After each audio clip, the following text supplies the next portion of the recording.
بسم اللہ الرحمن الرحیم۔ روزانہ قرآن کی یہ سورت پڑھو۔ اللہ کی محبوب ترین سورت۔ یہ سورت پہاڑ کے ٹکڑے ٹکڑے کر دے، پانی کو روک دے، گناہوں کو مٹا دے، قضا نمازیں سب معاف کروا دے، وہ سورت یہ ہے۔ ناظرین کرم، اللہ تعالیٰ اس انسان سے محبت کرتے ہیں جو روزانہ قرآن پاک کی یہ ایک سورت پڑھ لیتا ہے، اس کے وارے نیارے ہو جاتے ہیں۔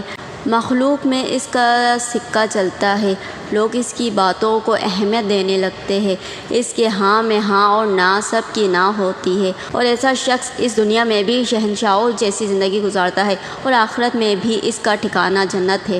یہ سورت چٹان کو ریزہ ریزہ کر دیتی ہے، پانی کو روک دیتی ہے، آگ کو بجھا دیتی ہے اور گناہوں کو مٹا دیتی ہے، جیسے وہ خطا کار تھا ہی نہیں۔ جو اللہ رب العزت اور نبی کریم صلی اللہ علیہ وسلم کا بتایا ہوا یہ ایک عمل کر لیتا ہے۔ اس ویڈیو میں آپ کو بتائیں گے کہ وہ کون سی سورت ہے جسے روزانہ پڑھنے سے اللہ سبحانہ و تعالیٰ اپنے اس بندے سے خوش ہو جاتے ہیں، اور وہ کون سا عمل ہے کہ جس کو کرنے سے انسان دنیا اور آخرت میں امیر و کبیر، غنی اور دولت سے مالا مال ہو جاتا ہے۔ ناظرین کرم، یوں تو قرآن پاک میں نازل کی گئی ہر ایک سورت، بلکہ ہر ایک آیت، ہر ایک لفظ، ہر ایک حروف اللہ سبحانہ و تعالیٰ کی عظمت اور بزرگی کا اعلان کر رہا ہے، لیکن ایک ایسی مبارک صورت ہے جو کہ اللہ نے خاص غریبوں کو نوازنے کے لیے قرآن پاک میں نازل فرمائی ہے۔ جو بھی ہر روز اس صورت کو پڑھنے کا اپنا معمول بنا لیتا ہے تو اللہ پاک اس کے گناہ معاف کر دیتے ہیں اور اس کی جتنی بھی حاجتیں ہیں پوری ہو جاتی ہے۔ چند ہی دنوں میں وہ امیر سے امیر تر ہو جاتا ہے۔ لوگ اس کے اوپر برستی دولت کی بارش دیکھ کر حیران ہو جاتے ہیں۔ اس صورت مبارکہ کے بارے میں بتانے سے پہلے آپ کو ایک ایسا عمل بتاتے ہیں جس کے قرآن میں بار بار تاکید فرمائی گئی ہے۔ چنانچہ اللہ تبارک و تعالیٰ نے بار بار قرآن میں اپنے نبی الزمان اور آپ کے صحابہ کی اولاد تمام مومنین کو جس عمل کو بار بار کرنے کی تاکید فرمائی ہے وہ اللہ تعالیٰ کا شکر ادا کرنا ہے۔ سورہ بقرہ میں ارشاد بانی ہے، بس تم میرا ذکر کرو، میں تمہیں یاد رکھوں گا اور میرا شکر ادا کرو۔ اور سورہ ابراہیم میں فرمایا، جب تمہارے رب نے اعلان کیا کہ اگر تم شکر کرو گے تو میں تمہیں اور زیادہ دوں گا، اور اگر تم ناشکری کرو گے تو یقیناً میرا عذاب بہت سخت ہے۔ سورہ اللقمان نے فرمایا، ہم نے اللقمان کو حکم دی کہ اللہ کا شکر ادا کرو، اور شکر کرتا ہے وہ اپنے ہی فائدے کے لیے کرتا ہے، اور جو کوئی ناشکری نہیں کرتا تو بے شک اللہ بے نیاز سب خوبیوں والا ہے۔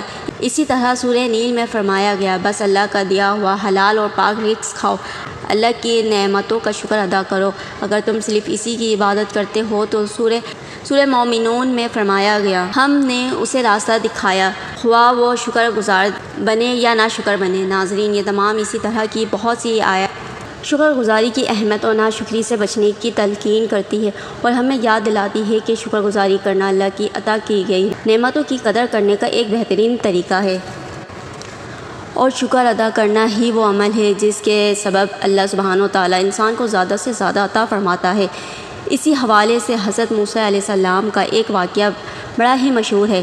حضرت موسیٰ علیہ السلام کو کوئی طور پر اللہ تعالیٰ سے اہم کلام ہونا روانہ ہوئے تو راستے میں ایک شخص سے ملاقات ہوئی۔ اللہ نے اس کو رزق کی خاصی فراوانی عطا کر رکھی تھی۔ اس نے حضرت موسیٰ علیہ السلام سے عرض کی کہ اے رسول خدا، میرے رب سے ذرا میرے متعلق دریافت کیجیے گا کہ میرے لیے کیا حکم ہے، میرے پاس اتنا رزق ہے کہ سنبھالا نہیں جا سکتا۔ موسیٰ علیہ السلام ذرا آگے روانہ ہوئے تو ایک اور شخص کو دیکھا، اس نے ریت سے جسم کو ڈھانپ رکھا تھا۔ اس نے حضرت موسیٰ علیہ السلام سے کہا، اے کلام اللہ، میرے رب سے میری کیفیت عرض کیجیے گا۔ حضرت موسیٰ علیہ السلام کوہ طور پر پہنچے اور پہلے والے آدمی کے متعلق دریافت کیا تو اللہ نے جواب دیا کہ اسے کہو ہماری ناشکری کرے۔ جب دوسرے کے متعلق پوچھا تو فرمایا، اس سے کہو کہ ہمارا شکر گزار بن جائے۔ حضرت موسیٰ علیہ السلام نے واپس ہوتے ہی پہلے آدمی سے کہا کہ اللہ فرماتے ہیں کہ تم میری ناشکری کرو، تمہارے رزق میں کمی واقع ہو جائے گی۔ اس نے آنکھوں میں آنسو بھرتے ہوئے کہا کہ اے موسیٰ، میں اتنا کچھ دینے والے رب کا ناشکرا بندہ نہیں بن سکتا۔ آپ آگے چلے گئے اور دوسرے آدمی سے مل کر کہا کہ اللہ فرماتے ہیں کہ اس کا شکر ادا کرو تو وہ تمہیں اور زیادہ دے گا۔ تو ناظرین، اس نے انتہائی مایوسی سے جواب دیا کہ میں کس بات کا شکر ادا کروں، میرے پاس ایسا ہے ہی کیا جس پر میں شکر ادا کروں۔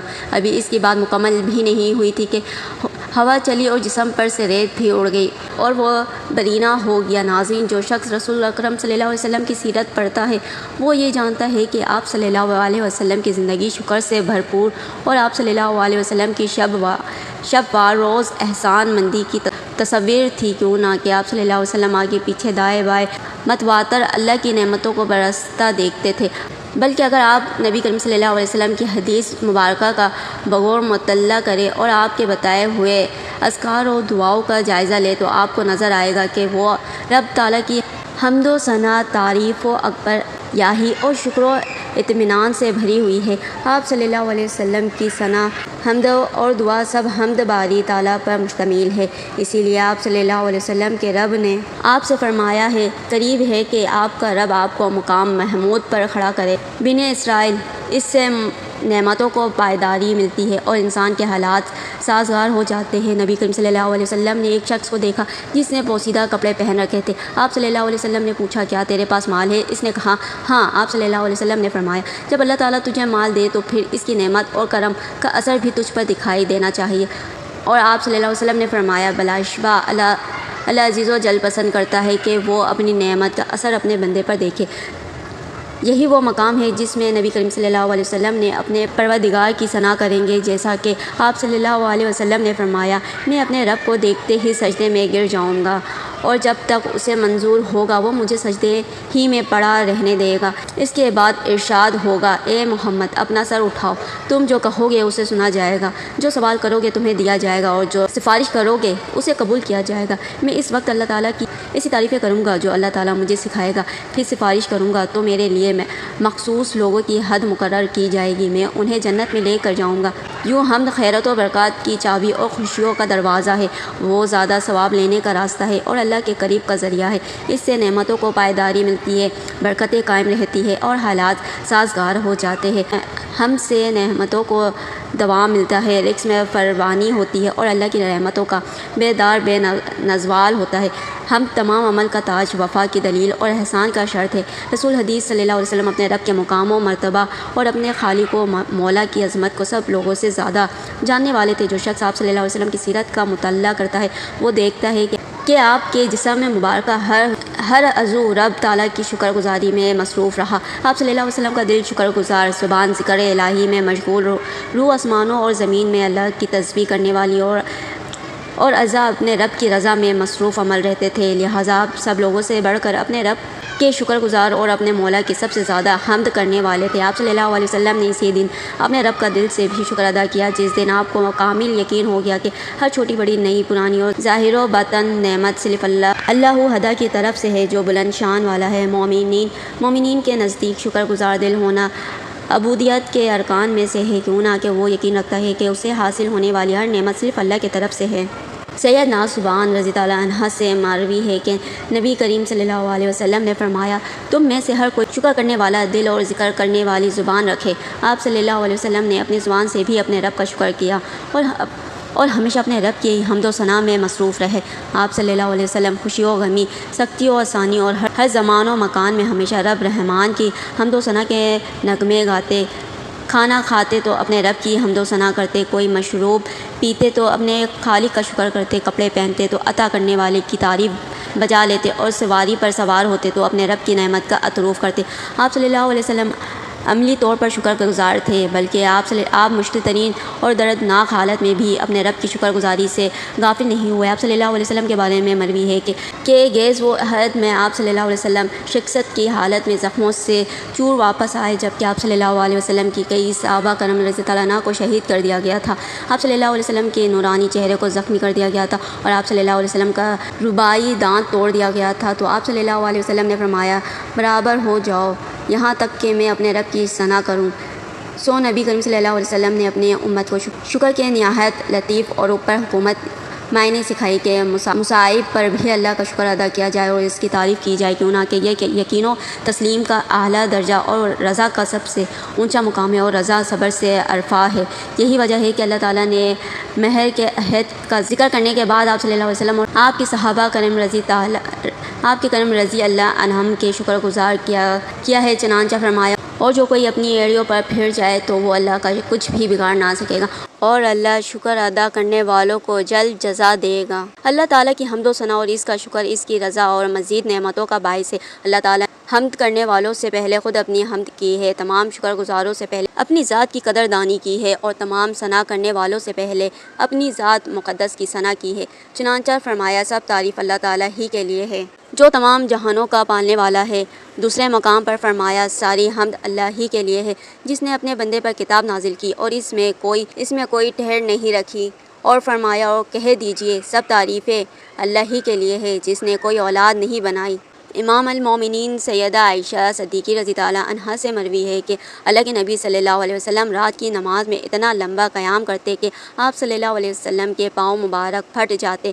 سیدہ عائشہ صدیقہ رضی اللہ عنہا نے ایک مرتبہ عرض کیا، اللہ کے رسول صلی اللہ علیہ وسلم آپ اتنی زیادہ مشقت کیوں اٹھاتے ہیں، حالانکہ اللہ تعالیٰ نے آپ کی اگلی پچھلی تمام الغزائشیں معاف کر دی ہے۔ آپ صلی اللہ علیہ وسلم نے فرمایا تو کیا پھر میں اللہ تعالیٰ کا شکر گزار بندہ بننا پسند نہ کروں؟ آپ صلی اللہ علیہ وسلم نے عمل عبادت اور قریب و طاعت کے ساتھ اللہ کے شکر کی ترجمانی کی۔ رات کے پچھلے پہر جب کہ آرام کی نیند سوئے ہوتے ہیں قیام کیا، طویل مناجات، رکوع سجوات کی کثرت آپ صلی اللہ علیہ وسلم کا شوق تھا۔ آپ صلی اللہ علیہ وسلم نے اللہ کے وعدے، اللہ نے آپ کی اگلی پچھلی تمام خطائیں معاف کر دی کے پیش نظر عمل کو ترک نہیں کیا، بلکہ اس کی وجہ سے مزید اطاعت اور بکثرات نوافل ادا کرنے کے خود کو عبودیت کی چوکھٹ پر ڈھال دیا، اور اپنی نیند اور آرام کے اوقات بھی اللہ مبارک المالک کے مناجات اور شکر میں حلف کیے، کیوں نہ کہ کرم و احسان کرنے والے کا یہ حق ہے کہ اس کا شکر کیا جائے اور کثرت سے اس کی حمد و ثنا کی جائے، وہ اپنے تعریف کے ساتھ پاک ہے۔ آپ صلی اللہ علیہ وسلم اپنے رب کی بیدار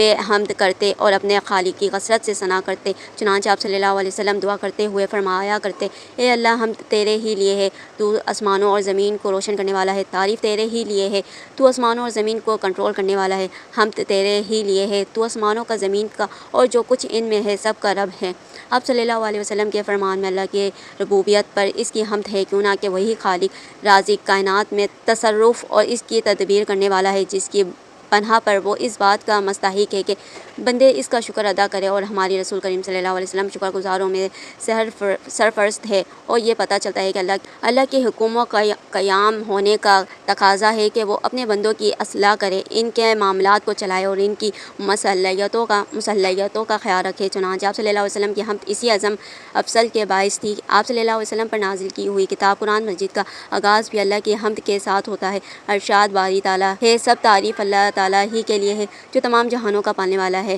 آپ صلی اللہ علیہ وسلم نے شکر کی کہ ایک اور نہایت خوبصورت قسم بیان فرمائی، اور وہ ہے باری تعالیٰ کی نعمتوں کا اظہار اور ان کا تذکرہ، جیسے کہ اللہ تعالیٰ نے فرمایا اور آپ اپنے رب کی نعمت کو بیان کرتے رہے۔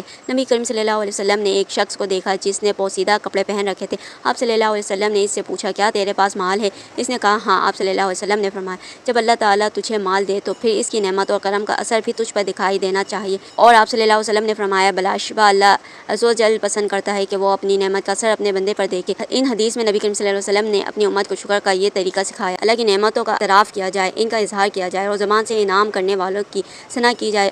ارشاد باری اللہ تعالیٰ ہے، اور ہم نے اسی طرح لوگوں میں سے باعث کے ذریعے سے آزمائش میں ڈالا تھا کہ وہ انہیں دیکھ کر کہیں، کیا ہم میں سے یہی لوگ ہیں جن پر اللہ نے احسان کیا ہے؟ ہاں، کیا اللہ اپنے شکر گزار بندوں کو ان سے زیادہ نہیں جانتا؟ آپ صلی اللہ علیہ وسلم اپنی نیند سے بیدار ہو کر سب سے پہلا جو کلمہ اور ارشاد فرماتے تھے وہ اللہ کی حمد پر مبنی ہوتا۔ آپ صلی اللہ علیہ وسلم فرماتے، تمام تعریفیں اللہ کے لیے ہے جس نے ہمیں مارنے کے بعد دوبارہ زندگی دی اور اسی کی طرف اٹھانا ہے۔ آپ صلی اللہ علیہ وسلم بے حال کر دینے والی تھکاوٹ کے بعد آرام و نیند آنے پر بھی اپنے رب کی حمد بیان کرتے اور اس بات پر بھی اس کی تعریف و ثنا کرتے کہ اس نے روح کو لوٹایا تاکہ آپ خوبصورت دین اور امید و عمل سے بھرپور زندگی کا استقبال کریں۔ نیز اس صبح کی نعمت پر بھی اپنے رب کی حمد کرتے جس نے پورے شان و شوکت سے کائنات کو ڈھانپ لیا اور اس کی کرنوں نے ہر سو اجالا کر دیا۔ آپ صلی اللہ علیہ وسلم نے اپنی امت کو بشارت دیتے ہوئے فرمایا، جس نے صبح کے وقت یہ کہہ لیا، اے اللہ مجھے جو بھی نعمت حاصل ہے وہ تجھ اکیلے ہی کی طرف سے ہے، تیرا کوئی شکر نہیں، سو تیری ہی حمد ہے اور تیرا ہی شکر ہے، تو اس نے اپنے اس دن کا شکر ادا کر لیا، اور جس نے شام کے وقت اسی طرح کہہ لیا تو اس نے اپنی اس رات کا شکر ادا کر لیا۔ اللہ تعالیٰ ہر مسلمان کو اس کی نعمتوں کا شکر ادا کرنے کی توفیق دے، اور جو کچھ اس نے عطا کیا ہر حال میں اس پہ خوش رہنے کی توفیق بھی دے۔ محترمہ ناظرین، پورے کا پورا قرآن العظیم شاہکار ہے، اور اس کا ایک ایک حرف نبی نوع انسان کے لیے پیش بہا خزانہ ہے۔ قرآن پاک کی ہر ایک صورت پیش بہا اور قیمتی موتی ہے، ہر ایک صورت پیش بہازیوں کی مانند ہے، جبکہ پورا قرآن اس صندوق کی طرح ہے جس کے اندر طرح طرح کے قیمتی جوہرات اور زیورات بھرے ہوئے ہیں۔ ان قیمتی جوہرات سے وہی لوگ مستفید ہوتے ہیں جو ہر روز قرآن شریف کو کھولتے ہیں اور اس کی تلاوت کا شرف حاصل کرتے ہیں۔ ناظرین محترمہ، قرآن پاک کی ایک ایسی صورت ہے جسے روزانہ پڑھنے والا کبھی مایوس اور کبھی نا امید نہیں ہوتا۔ دنیا جہاں کی دولتیں ایسے انسان پر عاشق ہو جاتی ہے جو روز یہ سورہ مبارکہ پڑھتا ہے، یا ایسے انسان کا کوئی کام رکاوٹ اور بندش کا شکار نہیں ہوتا۔ ایسے انسان کبھی مال و دولت کی کمی نہیں ہوتی جو ہر روز نماز کے بعد یہ سورہ مبارکہ پڑھتا ہے، اور جان لیجیے کہ وہ عظیم الشان سورہ المبارکہ سورہ فلق ہے۔ کتنا ہی بڑا اور دشوار کام ہو، کتنی ہی بڑی رکاوٹ ہو، کتنی ہی حالات خراب ہو، کتنی ہی بندشیں ہو جو آپ کی زندگی کو تباہ برباد کر چکی ہو، اللہ کی قدرت سے، اللہ کی عطا سے اور اللہ کی نعمت سے، اللہ کی رحمت اور نوازشوں سے کبھی نا امید اور مایوس مت ہونا۔ روزانہ سورہ الفلق کو ہر نماز کے بعد صرف 7 مرتبہ اس طریقے سے پڑھنا کہ سب سے پہلے نماز ادا کر لے۔ ایک بار آیت الکرسی پڑھنی ہے، آیت الکرسی پڑھنے کے بعد درود پاک پڑھ لے۔ درود پاک آپ کوئی سا بھی پڑھ سکتے ہیں یا درود ابراہیمی پڑھ لے۔ درود ابراہیمی کی فضیلت زیادہ ہے، اس لیے ثواب کے طور پر ایک مرتبہ میرے ساتھ بھی پڑھیں۔ اللہم صلی علی محمد وعلی آل محمد کما صلیت علی ابراہیم وعلی آل ابراہیم انک حمید مجید۔ اللہم بارک علی محمد وعلی آل محمد کما بارکت علی ابراہیم وعلی آل ابراہیم انک حمید مجید۔ 3، 5 یا 7 مرتبہ درود پاک پڑھنے کے بعد آپ نے تعوذ اور بسم اللہ یعنی اعوذ باللہ من الشیطان الرجیم اور بسم اللہ الرحمن الرحیم پڑھ کر کیسا ہی بڑا مقصد ہو، کسی بڑی سے بڑی حاجت ہو، اس کی نیت خلوص دل سے کرنے کے بعد آپ نے 7 بار سورہ فلق کی تلاوت کرنی ہے۔ سورہ فلق کی یہ صورت ہے جو چٹان کو ریزہ ریزہ کر دے، پانی کو روک دے، آگ کو بجھا دے اور گناہوں کو مٹا دے جیسے وہ خطا کار تھا ہی نہیں۔ سورہ فلق پڑھنے سے گناہ معاف ہوتے ہیں۔ ایک بار سورہ فلق سماعت فرمائے۔ قل اعوذ برب الفلق من شر ما خلق ومن شر غاسق اذا وقب ومن شر النفاثات في العقد ومن شر حاسد اذا حسد۔ ترجمہ: کہو میں پناہ مانگتا ہوں فلق کے رب کی ہر اس چیز کے شر سے جو اس نے پیدا کیا، اور اندھیری رات کی شر سے جب وہ چھا جائے، اور گرہ میں پھونکنے والی جادوگرنیوں کی شر سے، اور حسد کرنے والوں کی شر سے جب وہ حسد کرے۔ اس کے بعد پھر سے درود پاک اتنی ہی تعداد میں پڑھ لینا جتنی تعداد میں عمل سے پہلے پڑھا تھا۔ یہ عمل ہونے کے بعد آپ صلی اللہ علیہ وسلم کے حضور اپنے دونوں ہاتھوں کو بلند کر کے اپنے دل کی تمام حسرتیں اس کے آگے کھول کر بچھا دے۔ بے شک اللہ سبحانہ و تعالی ہم سب سے بھی زیادہ ہماری حاجات کو جانتا ہے، لیکن دعا کرنا حکم ہے، سنت ہے، اللہ کی رضا بھی ہے۔ کہتے ہیں کہ اللہ دعا کی توفیق انہیں لوگوں کو بخشتا ہے جنہیں وہ ان کی منہ مانگی مراد عطا فرمانا چاہتا ہے، ورنہ ہر کسی کو اللہ اپنے سامنے ہاتھ اٹھانے کی توفیق بھی نہیں دیتا۔ لہٰذا نہایت خصوص کے ساتھ اللہ کی بارگاہ میں دعا و التجا کرنے کا اپنا معمول بنا لیجیے، کبھی کسی کے سامنے ہاتھ نہیں پھیلانے پڑیں گے۔ ناظرین، اللہ سے دعا ہے کہ ہمیں بہتر عمل کرنے کی توفیق عطا فرمائے، آمین یا رب العالمین۔ ناظرین، ویڈیو اچھی لگی تو ویڈیو کو لائک کریں، ویڈیو کو شیئر کریں، چینل کو سبسکرائب کریں اور کمنٹ باکس میں اللہ تعالیٰ کے 99 ناموں میں سے ایک نام ضرور ٹائپ کریں۔ جزاک اللہ۔